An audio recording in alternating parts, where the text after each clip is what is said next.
Welcome back. Today we're going to begin looking at a market structure known as oligopolies. And our goal for today is to be able to identify what an oligopoly is and provide some examples.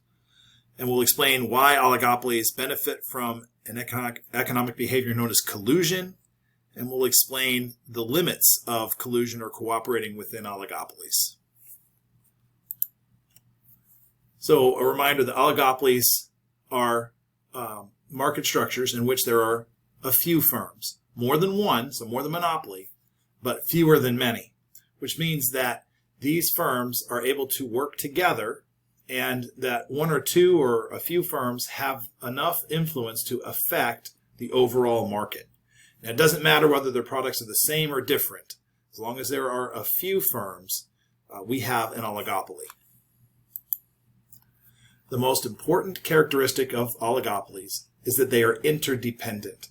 The decisions of one firm will impact other firms. The success for one company is dependent upon the decisions made by a different company.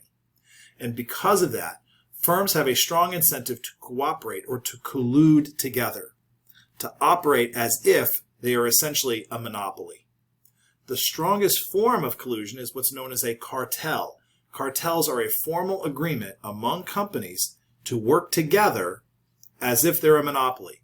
This form of collusion is illegal in the United States, but it is not illegal around the world. So the most common example that people point to is the Organization of Petroleum Exporting Countries, otherwise known as OPEC.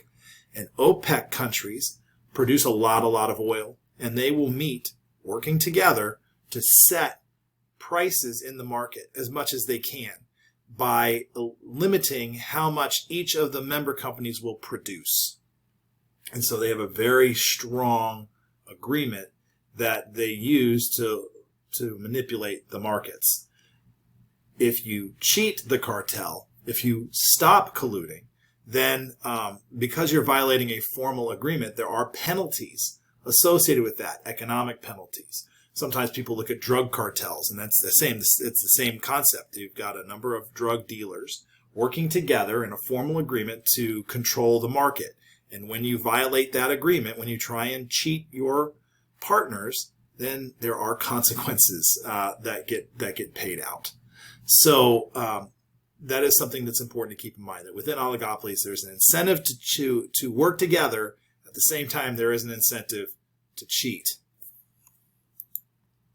So some other examples of oligopoly where there are a few firms might be in the soft drink industry, where it's basically two big companies, Pepsi and Coke.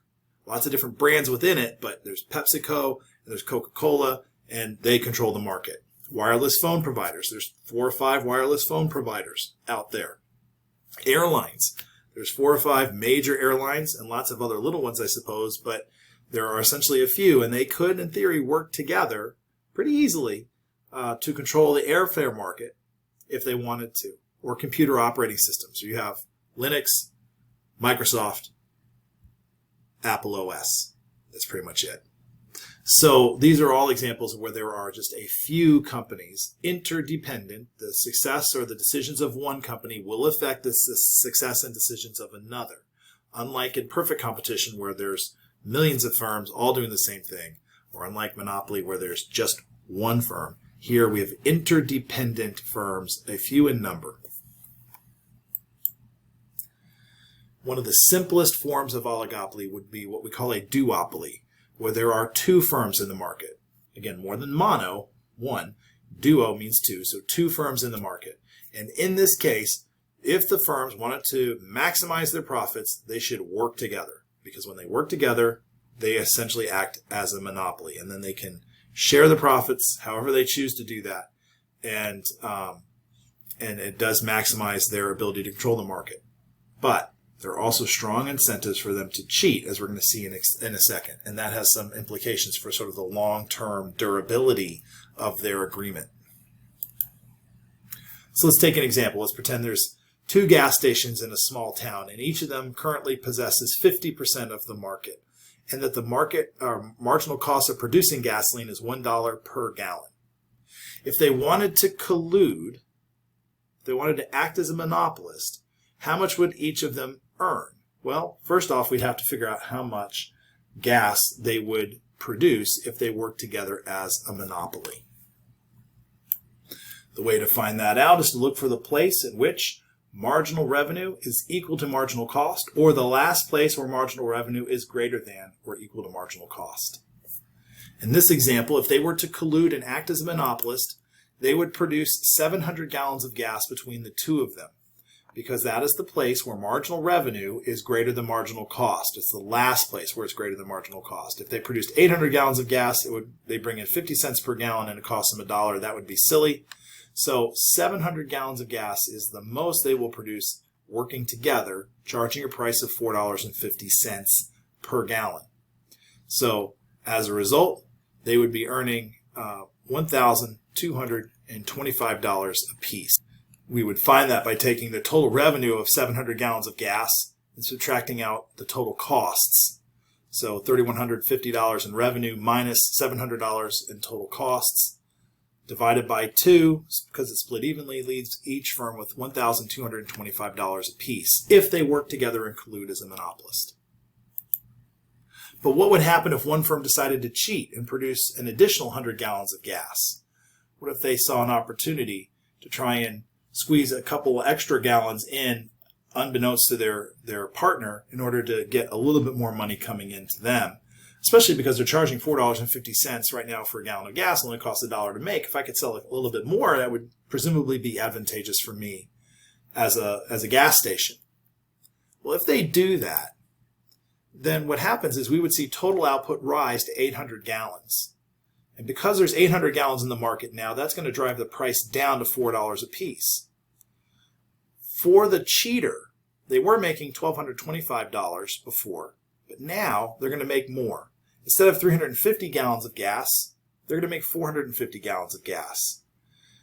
And instead of charging $4.50, they'll charge $4 a piece for it. So their profit will be $1,350. That's good for them. What's even better in some regards is that while their profits went up, the profit for their partner will actually go down, because their partner is still only producing 350 gallons of gas. They thought that was the deal, but now the price has dropped to $4. So they're bringing in less money than before. So their profits will actually decrease. So the decision to cheat on the agreement benefited the cheater at the expense of their previous partner. And since there's a strong incentive to cheat, the odds that one of these two firms will cheat are pretty high. And as soon as one cheats, this whole idea of collusion will begin to break down. Once one firm cheats, the other firm, if they're smart and they're profit maximizers, and they are, will punish the cheater by responding in kind, by increasing their production as well, because increasing their production will help their profits come up a little bit and drive the profits of their former partner down. And as they continue to punish each other for having cheated on the agreement, they could drive the price all the way down to the result of perfect competition. They will be willing to go all the way down to where price equals marginal cost. So if there are two stations in town sharing the market 50% and the marginal cost is $1 per gallon, and they choose to compete against each other, then they're going to end up at a situation where price equals marginal cost. And that puts us at a point where they'll be producing 1,400 gallons of gas at $1 per gallon. Unfortunately for them, they will have eaten away all of their profit. But what else are they going to do with that incentive to cheat? They'll keep cheating in order to try and protect themselves from their competitor cheating. And we end up at something less than optimal for the two of them. How do firms decide whether to cheat or not? What's the best decision for them? That's determined using a skill known as game theory, and that is something we'll look at next time.